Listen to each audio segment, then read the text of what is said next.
It may have been across the line of scrimmage and throws a pick, and it's intercepted, and it's being taken back by Morris Brown, who leaps into the end zone. Again, you look at the attitude of this team, how they played, how we grew.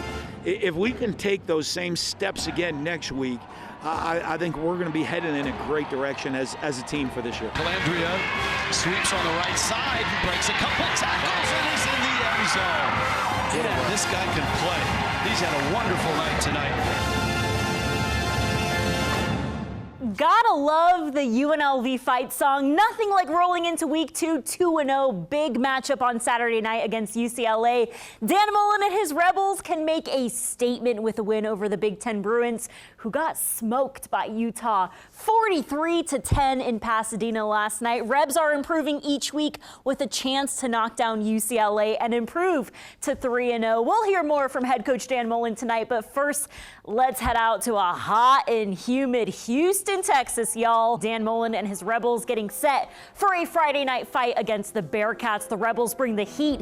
Anthony Calandria and Jaden Bradley pick up right where they left off. A 43-yard bomb, explosive play right out the gate. Rebs on the board first. Bearcats answer right back. Hunter Watson showing off his legs, finds a gap and he's gone. UNLV and Sam Houston tied up at 7. Next, Calandria finds D-Lo in the corner of the end zone. Several offensive weapons on this roster. Rebs up 14-7. Perfect night for the sophomore kicker, Ramon Viela. Rebs up 17-7 with 5 minutes left in the first half. Bearcats switch QBs. And he says, all right, I'll just roll right, see what happens. Picked off by Amaris Brown, one of the best highlights of the night. A 52-yard pick six for the South Florida transfer, who can ball out apparently in this humidity. Rebs up 24-7 at halftime. UNLV picks up where they left off. Something about Calandria and Bradley. These two are unstoppable. 49-yard dime puts the Rebels in the red zone. Number 6, playmaker. Next play, Rebs hand it off to Jet Thomas. Easy money, bang, bang. Like Coach Mullen says, the Rebels are dominating 31-7 after 3. Start of the fourth quarter, and Houston, we got a problem. It's 4th and 1, and Sam Houston's Landon Brown takes off 53 yards to the house. The Bearcats are not giving up, and it's almost midnight in Houston. UNLV 31, Sam Houston 13. Anthony Calandria still balling out in the fourth quarter. Calandria breaking through, rolls in for his first rushing touchdown of the season. The Rebels extend their lead 38-13. Next drive, Bearcats not done. It's another 4th and 1. 59-yard score for Sam Houston. Are you kidding me, y'all? UNLV 38, Bearcats 21. This game is never ending. Last Sam Houston possession, and the Rebels tuck the Bearcats to bed. Night, Sam Houston. Sacked on 4th down. Defense racks up 4 sacks on the night, and the Rebs go home with the 38-21 dub. Defense had a big night. Much improvement from week 0 to week 1. Check out those stats right there. 4 sacks on the night, something Dan Mullen was really happy about. Let's head out to Sam Houston to hear more from Coach Mullen. Coach, speaking of your defense racking up 4 sacks, you talked about the aggression you wanted to see from your D-line. What did you see tonight? Boy, so much improved. I know last week, and that was team passing all over the place. We were frustrated. We wouldn't have a sack, and they threw it 50 sometimes. We got to be better, and I think you saw it. I think our D-line really caused some issues for their quarterback, got after him, caused a lot of pressure, made a bunch of big plays for us during the course of the game. I thought did a good job against the run, and I mean, their 2 big plays are on 4th and 1s. It's a little frustrating. And a lot of that's on us. We got to be much better at coaching. We got to make sure we have every detail and every situation covered. That's on me as the head coach for our guys, and to make sure we're executing for 4 quarters. That's on me. But very pleased. Another interception tonight, I think. So I'm really pleased with the overall performance of our defense. Sticking with the defense, AB, 2 sacks, a pick 6 in the first half. How have you seen him step up early for you guys? Well, he's been a big leader. Mumu Benwat Hod's been out, and so he's really had to play more. Even like you see us rotate players, he's taken that on. I mean, he deserves the weekend off right now, a couple days off. But it's going to be great. We get Moo back this week. He'll be healthy to go, and he was out here for an emergency role tonight. He should be healthy next week. So that is going to allow us to even hopefully deepen the rotation defensively, and let us continue to play faster, play a lot of guys, keep guys fresh, and be aggressive on the defensive side of the ball. But AB's been a great leader since the minute he stepped on campus. I want to talk about the communication. You really preached on Monday, 11 guys playing as one. What do you want to see communication-wise going forward? Well, I think we took a huge step, the confidence in that. I want to take another big step in every aspect of things. We missed a couple of blocking assignments up front, missed a couple of things with the wideouts. Anthony, I think missed a check or two. I want to go back and double check it. At the line of scrimmage on the offense side of the ball. Same thing defensively, especially you're playing a really fast up-tempo team. A lot of the stress this week on them was you got to communicate, get lined up, beat them to the ball, get lined up. And I think our guys did a good job of that. I think we were in position almost all night. We missed one gap on the 4th down and 1, and they hit a big run. And then, we come after them, 0, kid made a catch, and we missed the tackle on their other touchdown. So, on the 4th down plays. But I think the overall, the guys being comfortable playing in our system, playing together, I think you're starting to see that we took a big step forward this week. Help is here. Anthony Calandria with time. End zone. Caught! D'Angelo Irvin. Sam Houston blitzes. Calandria has time, loads up, goes deep. That's Bradley, and he got it!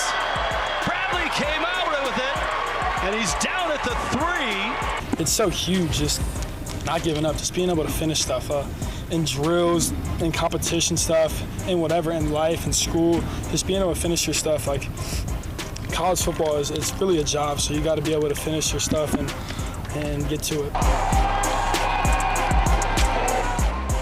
Love to see number 10 in the end zone. He did a great job on Friday night, looking more confident each week under Dan Mullen. Both quarterbacks, Anthony Calandria and Alex Orji, played on Saturday night, but it looks like Calandria is going to be the guy this season. Let's take a look at his stats from Friday night. Really efficient night for number 10. 19 of 23 for 249, 2 touchdowns through the air, 1 on the ground. We can see his improvement each week 0 to week 1. Looking for a big Saturday night showdown at Allegiant Stadium against the Bruins. Really excited to see Anthony Calandria and Nico Iamaleava take the field this Saturday. Let's hear more from Coach Mullen on his thoughts about QB number 1.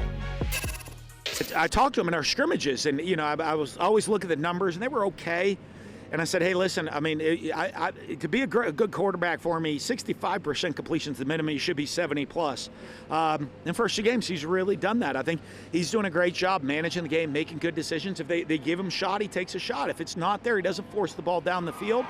He had the one forced interception. I think at the end, I saw it. It's an educated shot play. Maybe in that situation, we don't need the risk. And their kid made a heck of a play on the interception on the ball, so it wasn't a bad play. It wasn't thrown into coverage. But I'm really pleased with how he's managing and handling the offense.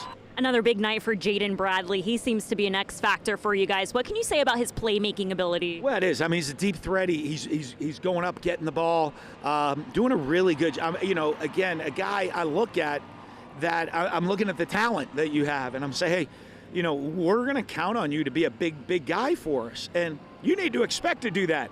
It was like celebrating after the one play. I said, I know that's maybe new for you, but we're expecting that out of you. We expect you to be a big-time guy and a big-time playmaker for us. But all our wideouts, I think that's the nice thing. I think the one thing is that Anthony doesn't do is just hone in on the one guy, and all the guys understand, hey, if you're going to take one option away from us, that's okay. He's going to the second or the third one, and we'll distribute the ball around. And guys every one of them have stepped up to make plays and catches. UNLV alumni on the sidelines, Jackson Witter, John O'Baldwin. What does that mean to you to see those guys here? Well, it's huge. Jackson's here. He just made the practice squad here in Houston. Yeah. So now it's kind of fun. We're coming to these cities, and we got our former players that are playing on the pro teams. Well, that motivates the guys on the team. So happy for him, being on the team. And it's great, the pride. It is the pride that everybody has in the school. We're trying to make sure that we go win. We got a big game next week. We want the Rebel fans. We want not just Rebel fans, city of Las Vegas, a lot of people in Las Vegas to support their team. You go back 35 years ago when the Running Rebels were rolling, that home field advantage was huge. I go to Golden Knights games. That home field advantage is huge. Raiders, but we want that for UNLV. We want that for UNLV football. We got a big game next week. UCLA coming to town. It's going to be a lot of fun.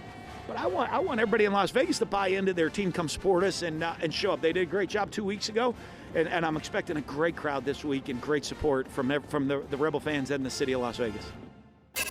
Let's talk about your roots in Louisiana, growing up right outside Baton Rouge, and football is big in the South. Let Vegas know a little bit about you. In the South, it get grimy. We grew up playing on the street, just playing football on the street. No shoes, no socks, no nothing. So I just love competing. That's where I come from. It's in me, not on me. What do you bring to this team coming off last year's experience at Arizona State? I bring a hungry, competitive, a lovable guy to the team that willing to go every play hard. Let's talk about the talent in your room. You guys have guys flying around all over the place. How is it iron sharpening iron in your room? We got a lot of guys like AB, Jake Pope, even on the D-line, Jalen Lee. I play with Jalen Lee at LSU. We got a lot of leaders on this team. We got a lot of older guys. We got a lot of transfers, guys who had experience already. So just them bringing their leadership qualities to this team, it means a lot. All right, so here's pick number 1. Bengals are in the red zone. What are you seeing on this play? I'm seeing a receiver. My receiver ran a trash route, and I seen the quarterback eyes get big, and my eyes got big, and I just made a play. I need that video, by the way. I need that. Looks to me like you're already jumped up, ready to go in the end zone. Can you talk about just being ready for that moment? We needed a stop. We needed a big play. It's the first game, so we had to get those first game jitters out. So, just coming up with that play and just showing like we still in it, we still got this. Fourth quarter, y'all were turning it up. Let's take a look at this highlight. I'm in man-to-man, and